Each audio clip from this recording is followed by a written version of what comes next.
Hablar con Jesús. Señor mío y Dios mío, creo firmemente que estás aquí, que me ves, que me oyes. Te adoro con profunda reverencia. Te pido perdón de mis pecados y gracia para hacer con fruto este rato de oración. Madre mía Inmaculada, San José mi Padre y Señor, Ángel de mi guarda, intercede por mí. Un día estaba Jesús enseñando y estaban sentados unos fariseos y maestros de la ley, que venían de todas las aldeas de Galilea, Judea y Jerusalén. Y el poder del Señor estaba con él para realizar curaciones. En esto llegaron unos hombres que traían una camilla, y en la camilla a un hombre paralítico, y trataban de introducirlo en aquella casa y colocarlo delante de Jesús. Y no encontrando por dónde introducirlo a causa del gentío, subieron a la azotea, lo descolgaron con la camilla a través de las tejas y lo pusieron en medio delante de Jesús. Qué impresionante la fe de estos hombres, todo lo que están dispuestos a hacer para acercar a su amigo a Jesús.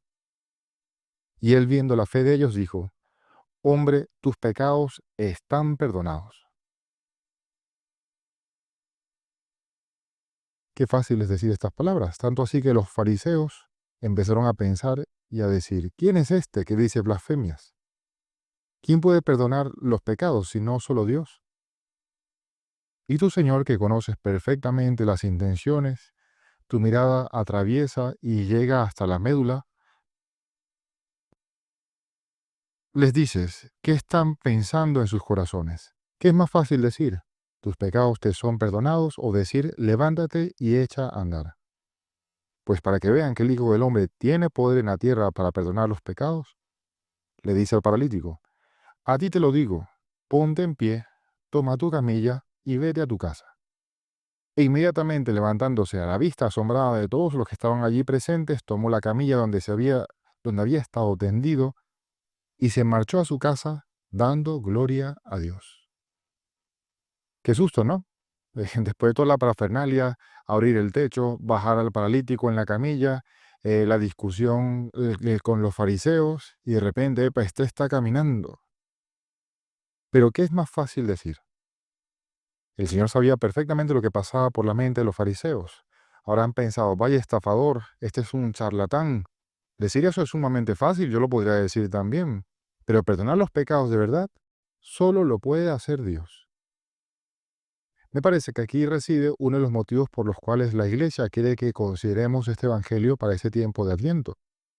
Porque el perdón de los pecados del paralítico, la verdad es que desde fuera no es que se haya visto ningún cambio, no se puede apreciar externamente. Después de pronunciar esas palabras del Señor, el paralítico siguió siendo paralítico. Al menos ya sabemos que, bueno, por un tiempo más, ¿no? Después se va a producir el milagro de caminar. Pero el perdón de los pecados ocurrió así, sin brillo, sin milagro, sin maravilla, sin grandes fuegos artificiales. Pero ahora ya sabemos que el cambio sí se produjo. El que fue capaz de decir: levántate y camina, con su palabra, oye, tiene una palabra tal que es capaz de decir: tus pecados te son perdonados, y por lo tanto también se produjo aquel milagro. Es un momento después, cuando los fariseos ya hacen patente su incredulidad, que Jesús produce el prodigio de hacer que camine el paralítico, el milagro externo. Pero para ese momento, el milagro interno, el milagro dentro de aquel hombre ya se había producido, y se produjo sin mayor ruido. Bueno, tantas veces Dios suele actuar así. En este tiempo de Adviento, donde nos preparamos cada año para celebrar un suceso similar, el nacimiento del Hijo de Dios entre nosotros, resulta que la lógica sigue siendo muy parecida. Es verdad que el nacimiento de un niño es una gran alegría para su familia, pero la verdad es que hemos visto tantos nacimientos que difícilmente vemos eso como algo extraordinario. Hasta se podría pensar como los fariseos, que no ha ocurrido nada fuera del normal. Vamos, niños nacen miles en todo el mundo, todo el tiempo. Lo que estamos a punto de recordar esta Navidad no tiene tanto brillo humano. Ha nacido un niño en una familia pobre, en un lugar que tampoco tenía tanta repercusión para la humanidad.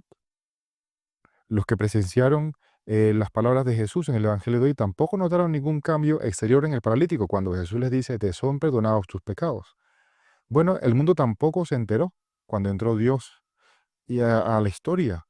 Solo unos pocos se dieron cuenta, porque tantas veces Dios suele actuar así. El milagro en el alma del paralítico que es de hecho más importante que el milagro exterior, porque, bueno, es verdad que pudo haber caminado, pero en cierto momento el paralítico se tuvo que haber muerto y el milagro le habrá durado pues un cierto tiempo. En cambio, el milagro en su alma es un milagro que le permite el acceso a la eternidad, junto con la redención de Cristo en la cruz, obviamente. Ese milagro se ha producido con la palabra salvadora de Dios. Y ahora, en este tiempo de Adviento, nos estamos preparando para un milagro que también se produce por la palabra salvadora de Dios. Esa palabra que viene con el anuncio del ángel Gabriel y junto con la palabra también de nuestra madre que responde generosamente, hágase en mí según tu palabra. Y es que Dios suele actuar así. Le pedimos tantas veces milagros para cosas que son buenísimas.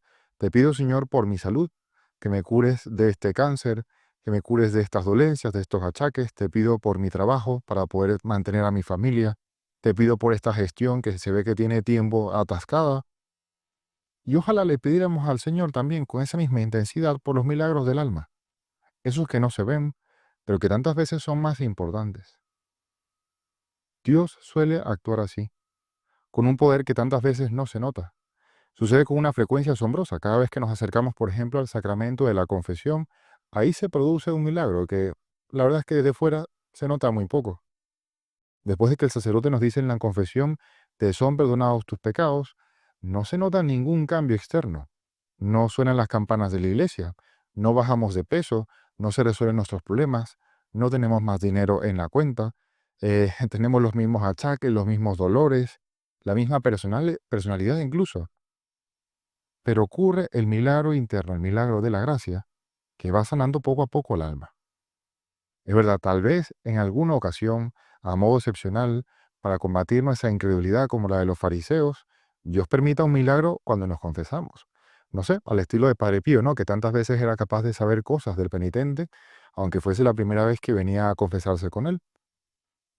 Pero la omnipotencia de Dios tantas veces se oculta en lo cotidiano, en lo discreto, en lo silencioso, como en el alma de este paralítico antes de que Dios le concediera ese favor de volver a caminar. Porque Dios suele actuar así, con ese poder silencioso, por ejemplo, también en cada Eucaristía. A veces pudimos sufrir, es verdad, en la tentación del aburrimiento, del acostumbramiento, del cansancio. Y uno podría decir, oye Dios, échame una mano. O sea, ojalá que yo pudiera ver en cada misa ese ejército de ángeles que se congregan alrededor del altar en cada consagración. Pero bueno, aunque no veamos allí más que un pobre hombre, un pobre sacerdote, que cuando pronuncia las palabras de la consagración vemos exactamente lo mismo que había antes de las palabras de la consagración, allí actúa silenciosamente la omnipotencia de Dios. Es verdad, tal vez en alguna ocasión Dios, para combatir nuestra incredulidad, como la de los fariseos en el Evangelio de hoy, Dios permita que ocurra, por ejemplo, un milagro eucarístico. Pero de ordinario, Él pide de nosotros más bien ese corazón enamorado, ese corazón que es capaz de ver con los ojos de la fe, confiando en las palabras del Señor. Esto es mi cuerpo, esta es mi sangre. No nos acostumbremos a la misión meramente humana de las cosas de Dios. Y menos en este tiempo de Adviento. Nos estamos preparando precisamente para estar despiertos, para no caer en el acostumbramiento. Nos estamos preparando para que cuando llegue ese momento de contemplar al niño recostado en el pesebre, nos volvamos a asombrar ante esta omnipotencia silenciosa de Dios.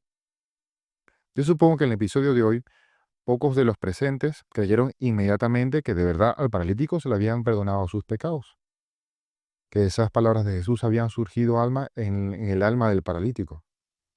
Pero ahora sabemos, su vida en ese momento ya había cambiado. Después cambiará más cuando Dios le permita caminar. Asimismo, cuando nace el niño en el portal de Belén, muy pocos se dieron cuenta de que el destino de toda la humanidad había cambiado totalmente.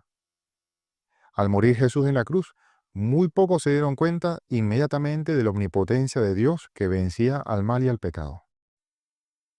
Pero es que Dios suele actuar así. Podemos a pedirle a nuestra Madre la Santísima Virgen. Hoy también aprovechamos la fiesta de San Juan Diego para que nos ayuden a prepararnos a presenciar una vez más ese poder silencioso de Dios en un portal de Belén. Te doy gracias, Dios mío, por los buenos propósitos, afectos e inspiraciones que me has comunicado en esta meditación. Te pido ayuda para ponerlos por obra. Madre mía Inmaculada, San José, mi Padre y Señor, Ángel de mi guarda, interceded por mí.